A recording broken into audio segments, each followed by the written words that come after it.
To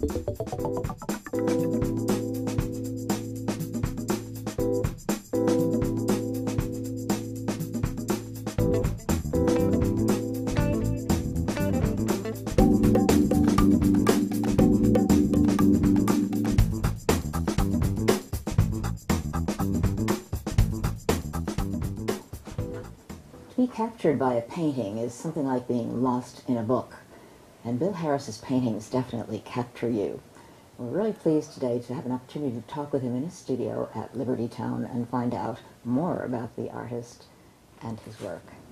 Bill, thank you so much for having us. Yeah. I have seen your work for a long, long time, but never really had a chance to sit down and talk with you, so I'm really, I'm going to find out the whole story today. I'm not sure about that.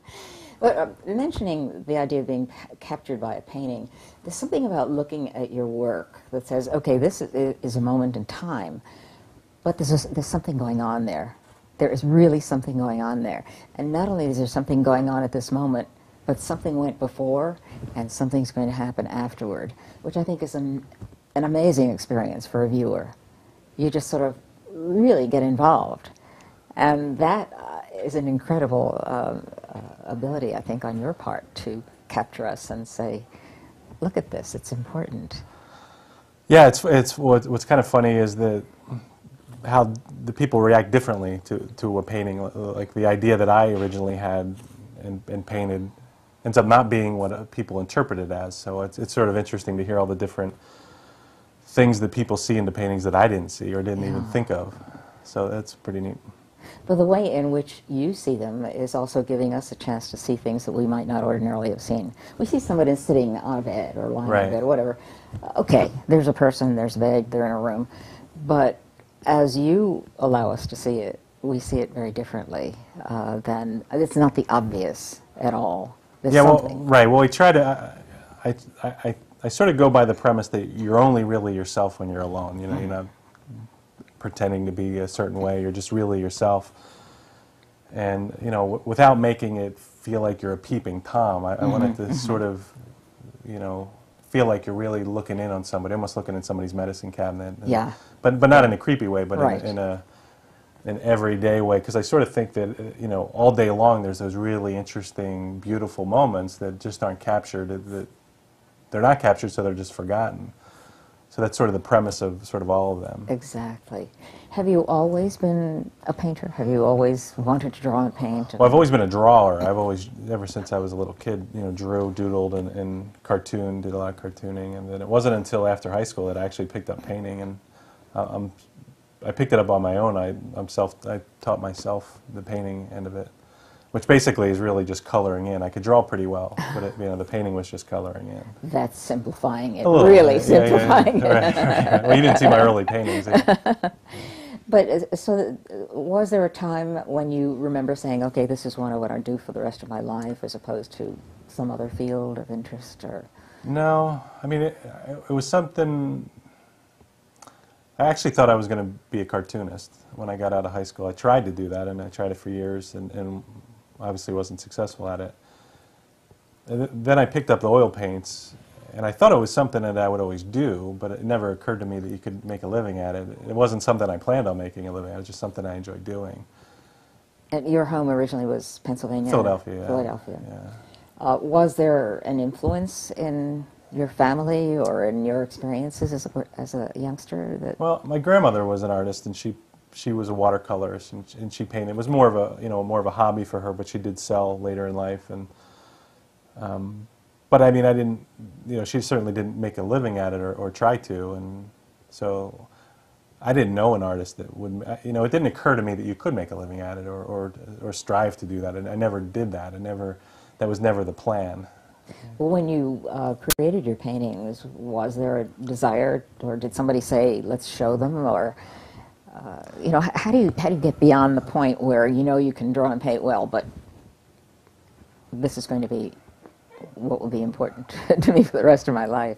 I don't know. I think it sort of happened by accident. I mean, even, and I teach, and one of the things I always tell people I'm teaching is that I think, and I think this is accurate, I painted about 200 paintings before I ever sold one. So when I was doing those 200 paintings, I never thought, like, this even to show it to anybody. I was doing it because I enjoyed it, and it was a little bit of a rush in getting better. They were awful. I mean, they were dreadful paintings, but I could see that I was getting better at it, and there was some good feeling about that, you know, that I was getting better at it. But it never occurred to me to even to show it to anybody, and it didn't matter. I wasn't doing it to show to anybody. I didn't even care what anybody thought of them. I could see they weren't good, but I could see they were getting better. So that was the rush. You know, that was kind of the whole reason for doing it at first. And then, you know, at some point, I had a lot of paintings. I mean, I had an enormous amount of paintings just stacked in my apartment. And then, at some point, I said, hey, I might as well try to do something with these. You know, as far as getting them out and showing them to people. But again, that wasn't something that I was striving for. I never, you know, I still didn't think of myself as an artist or try to become an artist or wanted to become an artist. And even today, I still don't think of myself as an artist. Well, was all of this going on while you were still in Philadelphia? Yeah. I worked at a hardware store, and at night I would just paint. And I had a roommate at the time who also painted. We would paint together and, you know, just push each other a little. And again, just for, like I said, the rush of doing it. It never, ever occurred to me, as far as selling a painting or showing it to other people.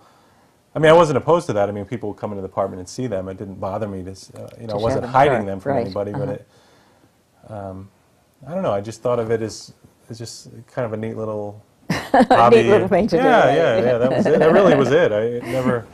Well, do you remember your first exhibit?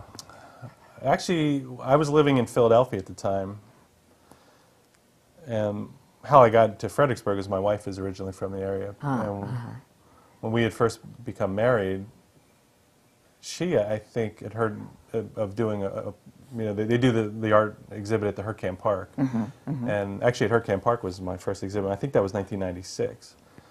Where, you know, it's outdoors, you just set up a little booth, and that was actually kind of the first time I'd ever shown paintings, you know, publicly, I suppose. And I didn't sell one, I didn't sell any, and they stood out. They were a lot different than what most people were doing, and they were even a lot different than what I'm doing now. So, yeah, I wasn't disappointed either not selling it. I wasn't trying to make a business out of it. It was just something I enjoyed doing, and. I was making a little bit of side money doing murals, which was how I kind of started. Was doing murals. So. Where have you done murals? In Philadelphia, in the Philadelphia area. I mean, I started how a lot of people started doing murals, doing you know, Disney nurseries and Winnie the Poohs, and then slowly. So they were mostly for private individuals. It started that way, and then I slowly progressed and started doing some restaurants and things like that, and then. Started it when I moved here. Started doing a few local places in town here, some restaurants, and outside. I did Dan's Pottery, which is where I met him. So yeah, that was it. And again, it was still just like, it was just something to do, and it was kind of fun to do. Well, what else did you dabble in or do while you were doing this? Well, see, at the time. This is when the baby started coming. So in '96, we already had our first, and we were about to have our second. So